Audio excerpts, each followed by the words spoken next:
बिस्मिल्लाहिर्रहमानिर्रहीम एंड अस्सलाम वालेकुम। Welcome to Skylan classroom.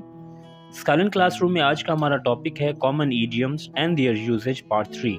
Part 1 part 2 हमने पिछली वीडियोस में किया था, आज हम आगे कंटिन्यू करेंगे। I have lost my touch with business due to consistent illness. अब यहाँ पर है lost my touch. Lost my touch का मतलब है लूज एन एबिलिटी और टैलेंट यू वंस हैड, यानी कोई टैलेंट या एबिलिटी या काबिलियत आप में जो पहले थी अब वो नहीं रही। तो लूज़ योर टच का मतलब यहाँ पर जो ईडियम है आपका, उसका मतलब यही होगा कि कोई जो एबिलिटी थी, जो खासियत थी, जो आपकी डीलिंग थी या जो भी कैपेबिलिटी थी वो अब नहीं रही, अब चीज़ें गलत हो रही हैं। पहले जो आप में एबिलिटी थी अब वो ख़त्म हो चुकी है शायद इस वजह से। उसके बाद है जी it's better we all pitch in together and do something great for his birthday. अब यहाँ पर पिच इन जो है ये आपका ईडियम है जिसका मतलब है टू कंट्रीब्यूट। ठीक है, कंट्रीब्यूट करना। ठीक है, एक साथ कंट्रीब्यूट करें ताकि हम उसके बर्थडे के लिए कुछ बेहतरीन कर सकें, कुछ आला कर सकें। अलग अलग करेंगे तो इतना ज़्यादा कोई गिफ्ट बड़ा नहीं आएगा। टू पिच इन का मतलब है साथ कंट्रीब्यूट करें। I am really happy for you have gone cold Turkey with drugs. अब यहाँ पर है गॉन कोल्ड टर्की। इसका मतलब क्या है जी? इसका मतलब ये है कि कोई एडिक्टिव चीज़ को आपने छोड़ दिया, नशावर चीज़ को। टू गो कोल्ड टर्की ये आपका ईडियम है। टू गो कोल्ड टर्की का मतलब ये ईडियम है, इसका मतलब है कोई भी नशावर चीज़ को छोड़ देना, क्विट कर देना। सही है जी। उसके बाद है जी you did not study whole year and now you are going to face the music during examination. अब फेस द म्यूजिक जो है ये आपका है ईडियम, और फेस द म्यूजिक इस सेंस में या इस सेंटेंस के अंदर इसकी जो मीनिंग हो रही है वो हो रही है कि face to face the reality. ये जो ईडियम है ना टू फेस द म्यूजिक, ये इसकी मीनिंग है टू फेस द रियलिटी, यानी आप पूरा साल तो एग्ज़ाम में आए नहीं, अब आपको जो है ये रियलिटी जो है, यानी जो मुश्किलात है एग्ज़ाम के दौरान उसको फेस करना होगा। टू फेस द म्यूज़िक का यहाँ पर मतलब हुआ टू फेस द रियलिटी, और ये आपका ईडियम है इस सेंटेंस के अंदर। ठीक है जी। अच्छा, उसके बाद हम आगे चलते हैं। I need to go for a long walk to blow off the steam. अब यहाँ पर है to blow off the steam. To blow off the steam यानी इसका मतलब क्या है? To get rid over anger, गुस्से पर काबू करना। यानी मुझे वॉक करनी चाहिए ताकि मैं अपने गुस्से को काबू कर सकूं, ख़त्म कर सकूं। उसके बाद है hello everyone, as we are running short with time so I will cut the chase and come to important point only. अब यहाँ पर है cut to the chase. Cut to the chase का मतलब क्या है? डिटेल्स को छोड़कर सिर्फ इम्पोर्टेंट पॉइंट पर आना। ठीक है जी। So cut to the chase जो है आपका, to cut to the chase, ये आपका ईडियम है, और इसका मतलब हुआ कि किसी भी डिटेल्स को छोड़कर, स्किप करके डायरेक्ट मेन पॉइंट पर आना। To cut to the chase, ठीक है, डिटेल को कट कर देना। Cannot say anything about it as things are up in the air still.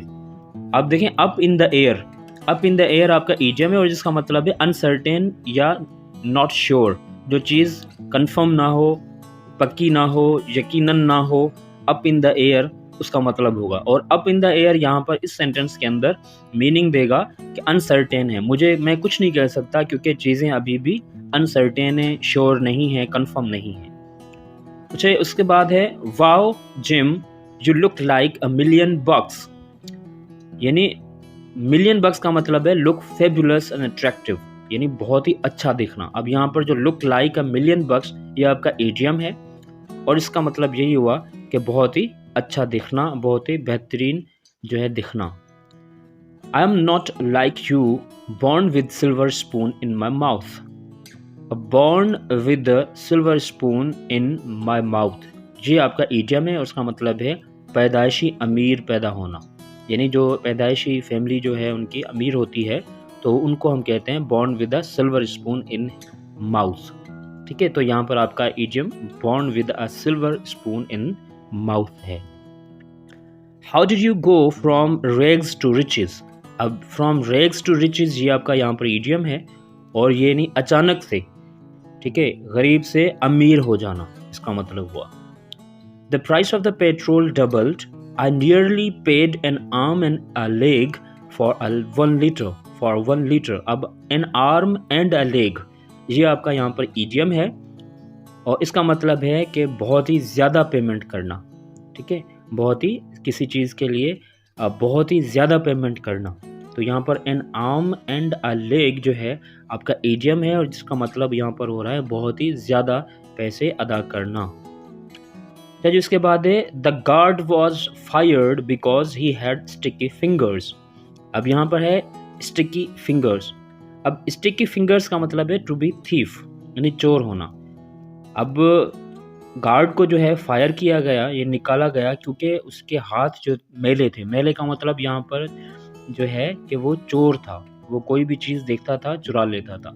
So to have sticky fingers जो है आपके यहाँ पर ये आपका यहाँ पर ईडियम है। I told my roommate to pony up for the rent. अब यहाँ पर है pony up, to pony up. To pony up का मतलब क्या है? टू पे और सेटल डेब्ट, यानी अदा करना, कर्ज अदा करना, या कोई चीज़ें, किसी चीज़ के लिए पैसे देना, टू पोनी अप, ठीक है ना। टू पोनी अप यानी पैसे अदा करना या कर्ज अदा करना, सही है जी। उसके बाद है I spent all my money in the game but I broke even. Broke even यहाँ पर आपका ईडियम है after winning the last part, और इसका मतलब है नाइदर लूज और गेन मनी, यानी जब आप ना तो पैसे हारें ना जो है वापस लें या जीतें, ठीक है, यानी बराबर रहें, बैलेंस में रहें। टू ब्रेक इवन का मतलब यहाँ पर बराबर होना होता है। Buying this car would break the bank. Break the bank यहाँ पर आपका ईडियम है आई कांट अफोर्ड इट। इसका मतलब हुआ बहुत ही एक्सपेंसिव होना, टू बी वेरी एक्सपेंसिव। तो यहाँ पर ब्रेक द बैंक जो है इसका मतलब इस ईडियम के अंदर हो रहा है कि बहुत ही ज़्यादा किसी चीज़ का एक्सपेंसिव होना, ठीक है ना, बहुत ही ज़्यादा महंगा होना। तो इस सेंटेंस का मतलब भी यही हुआ कि मैं ये कार नहीं ले सकता क्योंकि ये बहुत ही ज़्यादा एक्सपेंसिव है, ठीक है। ब्रेक द बैंक का यहाँ पर यही मतलब हुआ। Why are you so close fisted even on your own wedding? अब यहाँ पर है क्लोज फिस्टेड। क्लोज फिस्टेड का मतलब क्या हुआ? कंजूस होना, ठीक है ना, मिजर होना, माइजर, ठीक है। टू बी क्लोज फिस्टेड यहाँ पर आपका इडियम है कि तुम अपनी ही शादी के दिन इतने कंजूस क्यों हो रहे हो, ठीक है ना। कुछ लोग होते हैं कि अपनी ही खुशी सबसे ज़्यादा होती है शादी वाले दिन, उस दिन भी वो कंजूसी कर रहे होते हैं। उसके बाद है even on his first date he went Dutch. अब यहाँ पर देखें वेंट डच। वेंट डच का मतलब यहाँ पर होता है कि अपने लिए किसी भी रेस्टोरेंट में जाओ और सिर्फ अपना जो है बिल अदा करना, दूसरे के लिए नहीं, ठीक है ना। अलग अलग जो अपने जेब से पैसे देते हैं, हर कोई अपने पैसे जेब से देता है। तो टू गो डच जो है यहाँ पर इसका मतलब है सिर्फ अपने लिए पैसे अदा करना। He just paid for his coffee and not for hers. उसने सिर्फ अपनी कॉफ़ी के पैसे अदा किए, उसके साथ जो लड़की गई उसके नहीं किए। तो went Dutch का मतलब है अपने पैसे देना।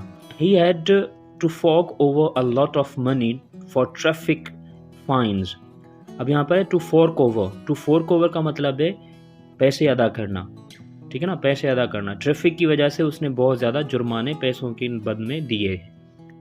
फिर है he has Midas touch, ठीक है। अब मिडाज टच जो है ये आपका यहाँ पर ईडियम है, और इसका यहाँ पर मतलब हो रहा है कि गोल्डन टच, यानी जिसको छुए और जिसको टच करे तो वो सोना बन जाए, यानी बहुत ही ज़्यादा जो एक फॉर्चुनेट लोग होते हैं तो वो जिस भी चीज़ को स्टार्ट करते हैं, शुरू करते हैं, तो वो कामयाब हो जाते हैं, तो उसे हम मिडाज टच कहते हैं। So he has Midas touch, his business has proved successful, यानी उसका बिजनेस जो है अब वो कामयाब हो चुका है क्योंकि उसका मिडाज टच है, यानी वो जिसको छूता है उसको गोल्डन कर देता है। I am in the red this month. In the red या इन द ब्लैक भी हो सकता है। After paying for the extra expenses due to Eid. और यहाँ पर क्या मतलब है कि अब मैं जो है पैसे ज़्यादा खर्च कर चुका हूँ, जितने मेरे पास थे या जितना मैं कमाता हूँ उससे ज़्यादा पैसे मैंने खर्च कर दिए। तो इन द रेड और ब्लैक, इन द ब्लैक या इन द रेड का मतलब है ज़्यादा पैसे खर्च करना कमाने से, ठीक है जी।